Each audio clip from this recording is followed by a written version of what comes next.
This is what's left of Tobruk's House of Representatives building.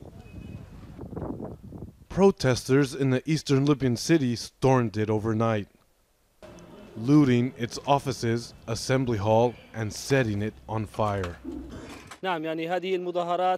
This protest came after the political deadlock and worsening living conditions in the capital.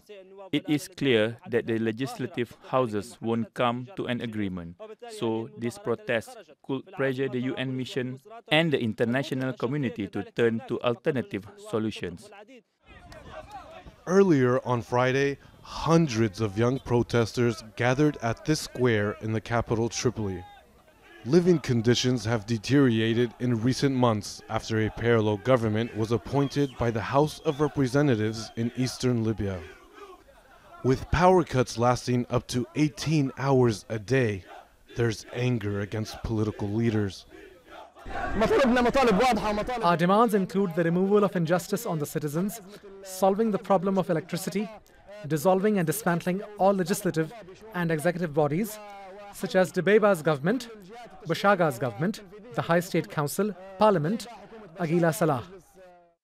2.8 million Libyans registered to vote in elections scheduled for last December, but they were postponed after Libya's two rival parliaments failed to agree on the rules governing the poll.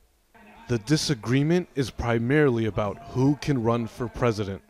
The most controversial candidate is Libyan-American warlord Khalifa Haftar, who controls the oil-rich eastern region.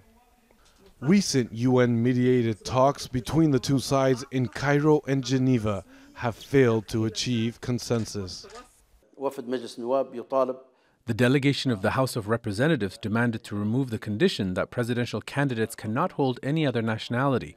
Of course, we categorically rejected this matter because in this case, we are not putting in general rules, but rather it may be interpreted as tailoring the rules to allow certain people to run. While the protests got violent in Tobruk and elsewhere, they remained largely peaceful in Tripoli.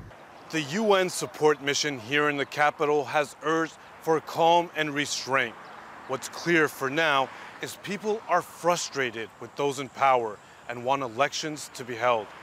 If there's no political breakthrough soon, the situation could get worse. Malik, Traina, Al Jazeera, Tripoli.